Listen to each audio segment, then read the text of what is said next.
Kalau awal Januari kita buka dengan horor, bulan ini kita buka dengan komedi ya guys ya. Sukses dengan JCDev, Imaginary menepati janjinya bersama abang-abangan kita dari podcast Agak Lain untuk dibikinin film. Yes, Agak Lain sudah bisa kita tonton di bioskop per 1 Februari ini guys. Membawa nama Muhammad Klee Aco sebagai penulis dan sutradara, serta Ernest Prakasa dan Dipa Andika sebagai produser, inilah yang gue rasakan setelah menonton film komedi yang satu ini. Universe, let's talk about it. Pocong seramnya, boleh. Dilihat-lihat dulu aja, Kak. Cerita berawal dari 4 sekawan yang datang dengan latar belakang masing-masing. Bang Oki Rengga, seorang mantan napi yang pengen kerja halal demi mengobati mamanya. Bang Boris, cita-cita jadi tentara, tapi lewat jalur orang dalam yang entah apa kredibilitasnya ya kan. Terus ada Bang Bene, yang mau kawin tapi banyak pergolakan dengan ayah mertua sang pacar terhadap tuntutan demi tuntutan untuk pesta pernikahannya mereka. Terakhir ada Bang Indra Jegel, tampang boleh sangat adem ayem ya kan, tapi di sini dia adalah seorang penjudi handal. Mungkin masih saudaraan sama Dewa Zeus yang kalian mainkan itu kali ya. Nah, mereka bertiga mengelola wisata rumah hantu di sebuah pasar malam wilayah Rawasenggol. Diketuai sama Bang Jongki yang diperankan Ari Kriting dan asisten bersih-bersihnya Obet yang diperankan oleh Sadana Agung. Ada Bang Pras Teguh juga yang mengelola salah satu wahana di pasar malam tersebut. Oki Rengga ini awalnya kerjasama dengan Bang Pras, tapi siapa sangka nasib menuntunnya kembali ke 3 sahabatnya ini ya kan, untuk sama-sama mengelola rumah hantu. Ide dan finansialnya pun Bang Oki tuangkan demi bisa kerjasama bareng teman-temannya ini. Alhasil, jadilah wahana rumah hantu yang tadinya biasa aja jadi lebih seram dari biasanya. Suatu malam ada pengunjung yang diperankan oleh Mas Arif Didu bersama selingkuhannya yang diperankan oleh Kak Indah Permatasari. Di final trailer, mereka jalan bareng di pasar malam tersebut dan berusaha mencari jalan keluar untuk menghindari istri sahnya. Masuk deh tuh ya kan ke dalam wahana rumah hantu biar nggak ketahuan. Twistnya lagi, ternyata bapak ini punya riwayat jantung. Koit deh tuh si bapak. Nah, cerita menegangkan dan keseruannya dimulai dari sini nih. Apakah rumah hantu ini tetap berjalan seperti biasanya atau akan tutup lantaran pengunjungnya kena serangan jantung akibat ulah mereka berempat?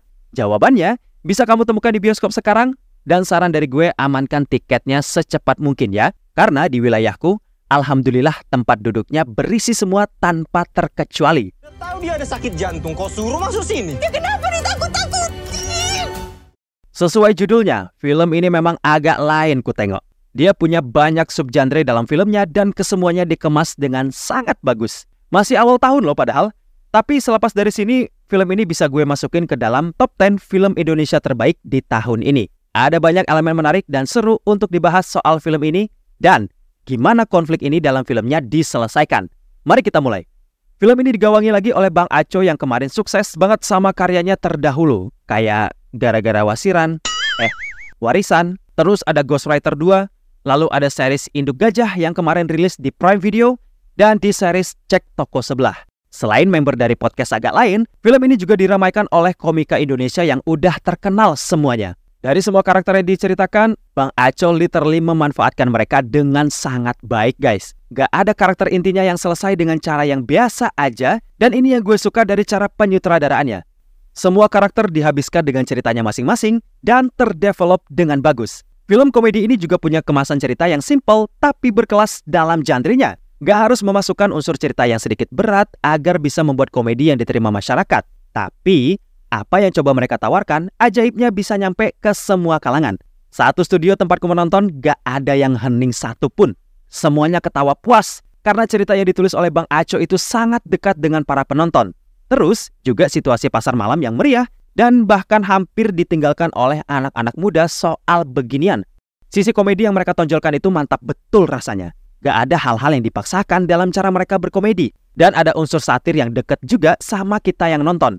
Lalu dari sisi baik dalam film ini juga terkemas dalam produksinya. Mulai dari tata sinematograf, mereka banyak menggunakan teknik pengambilan gambar yang secara mengejutkan itu digunakan untuk film komedi. Dan hasilnya malah bikin filmnya jadi lebih berwarna. Gak cuma dari segi itu, color grading yang mereka sajikan juga cakep banget. Penuh warna yang sedap dipandang dan tidak memaksakan harus menggunakan tone yang terlalu gelap di sini. Memang ada unsur horornya pula, mengingat cerita yang diangkat kan soal pemilik rumah hantu. Tapi di sini nih, salah satu momen grande dari film ini yang sayang banget nggak kalian tonton di bioskop. Masuk scene pasar malam dan rumah hantu, pewarnaan yang mereka pakai ini nih yang jadi fokus aku sepanjang film ini ditayangkan. Nah, ngomongin soal penulisan juga. Film ini juga menjadi bukti kalau Bang Aco sudah semakin matang dalam menulis cerita film. Mengingat beberapa karya sebelumnya juga nggak ada yang mengecewakan sama sekali. Termasuk series Induk Gajah yang kemarin juga sempat viral dan banyak ditonton oleh masyarakat. Makanya, di agak lain, Bang Aco sudah bisa diperhitungkan bagi banyak filmmaker di Indonesia jika ada satu lagi yang bisa menulis dengan sangat matang untuk genre komedi di Indonesia. Salut banget untuk progresnya Bang Aco. Penyutradaraannya juga makin bagus loh kalau kita tengok guys. Konfliknya dibuat jelas, karakternya juga kelar banget diselesainnya. Meski aku ngerasa ada satu karakter yang kita nggak tahu ini jadinya kemana ya kan. Tapi jangan spoiler lah. Sayang film bagus banget kayak gini di spoilerin sekarang. Untuk dari sisi karakterisasi, aku juga mau bilang salut untuk Bang Oki Rengga as a lead actor. Aktingnya memuaskan sekali di sini. Nggak ada dialog yang cringe, apalagi dibuat-buat. Emosi dari si perannya ini tersampaikan dengan manis. Dan juga Bang Indra Jegel, yang dari film debutnya bareng Radit di The Guys, sampai film ini masih terjaga dengan baik dan konsisten bagusnya. Begitu juga dengan Bang Boris, yang kita tahu udah pernah adu akting sama Dian Sastrowardoyo di film Guru-Guru Gokil. Dan banyak lagi peran yang dia mainkan, mulai dari yang komedi sampai film yang serius sekalipun. Nah, abang yang satu ini nih, lama duduk di kursi sutradara dan sekalinya debut sebagai pemeran, langsung mengeksekusi momen dramatis. Agak lain juga ya bang? Tapi masih aman dan mantap kok guys. Dengan segala macam kesulitannya itu, Bang Bene masih belum hilang dari segi kualitas akting. Supporting aktornya juga bermain dengan sangat rapi dan karakterisasinya sekali lagi terdevelop dengan baik banget. Ya gak gimana ya bang, dia tuh mantan napi bang. Bisa jadi.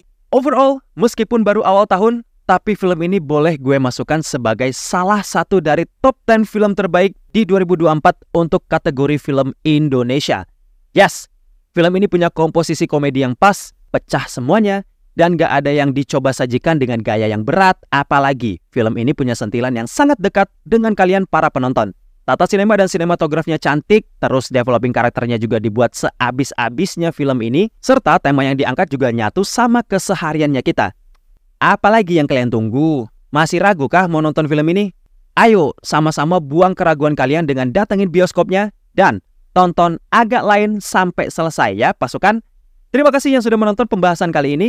Terima kasih untuk super thanks-nya dan terima kasih yang sudah bergabung di membership community. My name is Putra and Bang Eka has to sign out and until next time.